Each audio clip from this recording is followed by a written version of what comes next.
जब बड़ी रानी को जब महल से नीचे उतरवाओ, अब जे महलों की चिड़िया नहीं रखाएगी, अब इस पर खेतों की चिड़िया रखवाओ, जंगल में जाएगी, खेतों की चिड़िया रखाएगी और खेतों से नाज को बटोर बटोर के बिन बिन के अपना पेट भरा करेगी। महाराज ने आदेश कर दिया, रानी को ऊपर से नीचे उतरवाया, जंगलों में अकेला भेज दिया गया। अब तुम खेतों की चिड़िया रखाओगी। रानी बेचारी खेतों की चिड़िया रखाती है। अखंड काली रात पर खेतों पर छोटी सी झोपड़ी बना लेती है, जिसमें रानी अपना गुजारा कर रही है। पत्तों पर लेटती है, पत्तों को ओढ़ती है। कभी तो भोजन मिल जाता है और कभी भोजन नहीं मिल पाता। 3-3 दिन हो जाते हैं, रानी के घर में कभी चूल्हा भी नहीं सुलग पाता है। बेचारी समय को व्यतीत कर रही है। मेरी माँ थोड़ा गौर करना, एक दिन रानी के मन में ये विचार आया, ऐसे जीवन से तो मरना अच्छा है।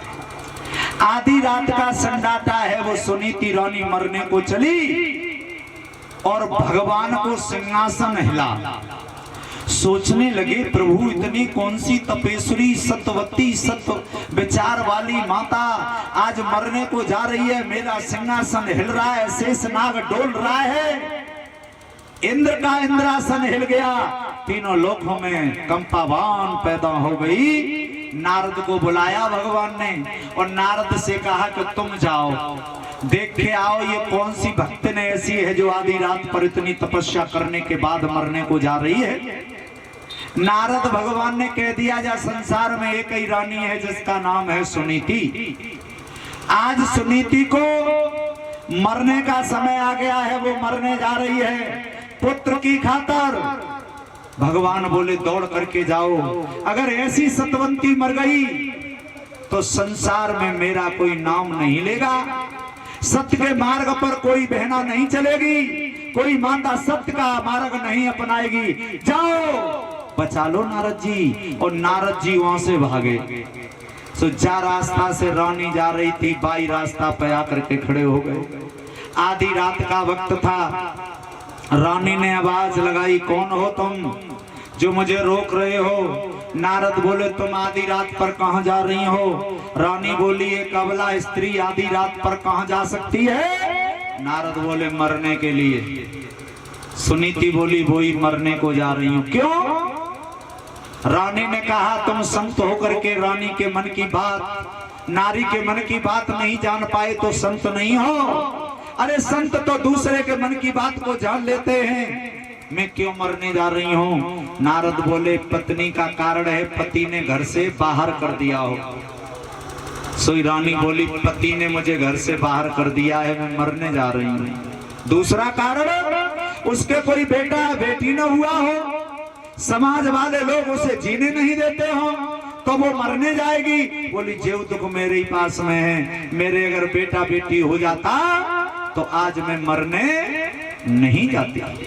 नारद ने कहा, देवी हम तुम्हें वरदान देना चाहते हैं, वरदान मांग लो। रानी बोली, महाराज वरदान देने अब आए हो, अगर यही वरदान 2-4 साल पहले आ जाते तो मैं मांग लेती, लेकिन अब तुम्हारा वरदान मेरे किसी काम का नहीं है। और अगर तुम वरदान ही देना चाहते हो, देने ही आए हो, तो तुमसे एक हाथ जोड़ करके मेरी विनती है।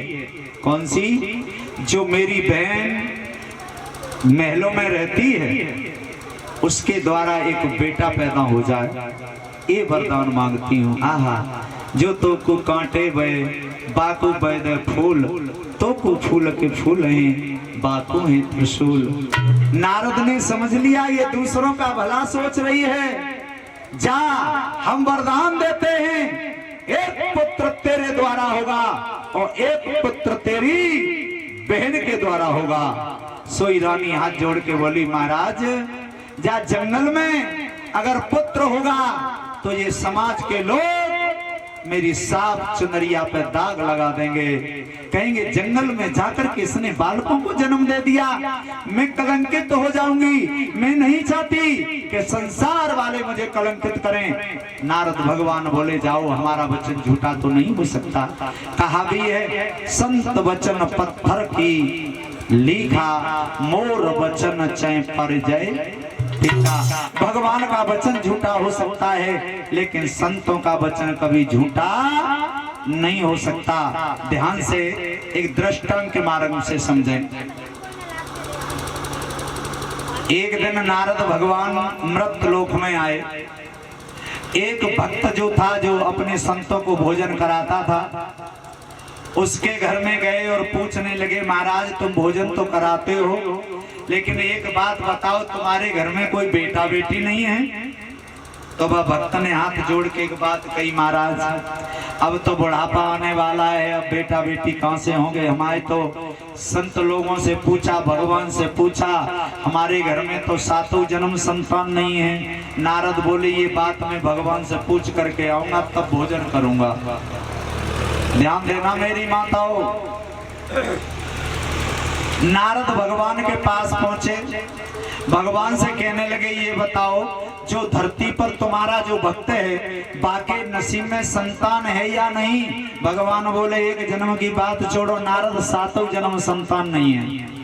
नारद लौट के आए, कहने लगे भैया तेरे घर को भोजन हम नहीं करेंगे, क्योंकि तू निर्वंशी है। बोलो महाराज करो चाहे न करो, ये तो परमात्मा की लीला है। तुमने भगवान से कुछ पूछा?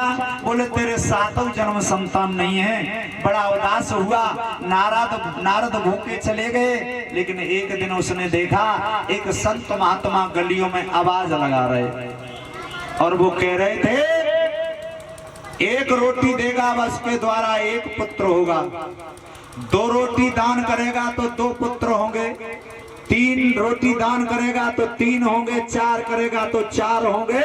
जितनी रोटियां मुझे दान करेगा उतनी बाकी घर में बेटा होंगे। सो बेई बेचारो सुर रहो, नारद भोजन करके ही ना गए। सो 10-12 रोटी रखी बाकी घर में। सुबह 10-12 उठाई रोटी ला के संत की झोली में डाली, लो महाराज ये 10 रोटी 12 मेरे घर में निकली हैं। संत भगवान बड़े दयालु थे, बोले जा तेरे घर में 10-12 ही लली लला होंगे।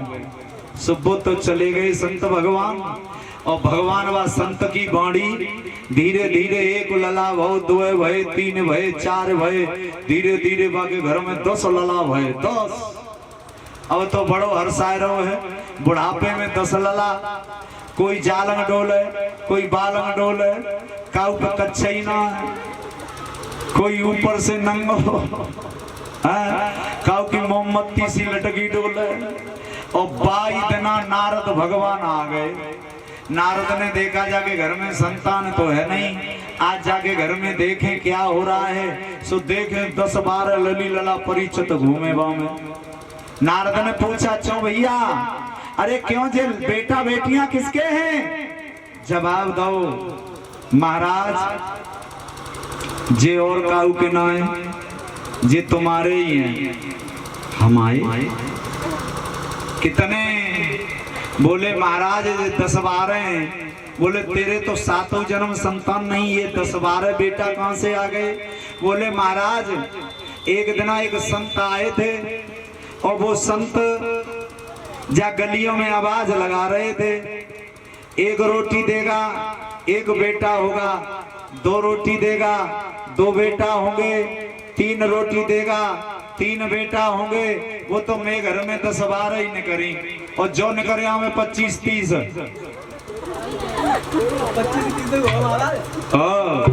भाई संत की बाणी है। नारद भगवान दौड़ करके नारायण भगवान के पास गए, कहने लगे महाराज एक बात तो बताओ, तुम तो कह रहे हो कि 7 जन्म संतान नहीं है, और बाकी घर में तो 10-12 लली लला खेल रहे हैं। एक संत आशीर्वाद दे गए हैं, 10-12 रोटी ले गए हैं। तो भगवान ने कही नारद जी मेरा वचन झूठा हो सकता है, लेकिन मेरे संतों का वचन झूठा नहीं हो सकता। मेरी वाणी झूठी है कि सातों जन्म संतान नहीं होगी, लेकिन भक्तों की वाणी कभी झूठी नहीं जाती, वो बात सच है। इसलिए नारद ने वरदान दे दिया, जाओ तुम्हारे और तुम्हारी बहन के द्वारा एक एक बेटा पैदा होगा। बोल गोविंद भगवान की जय।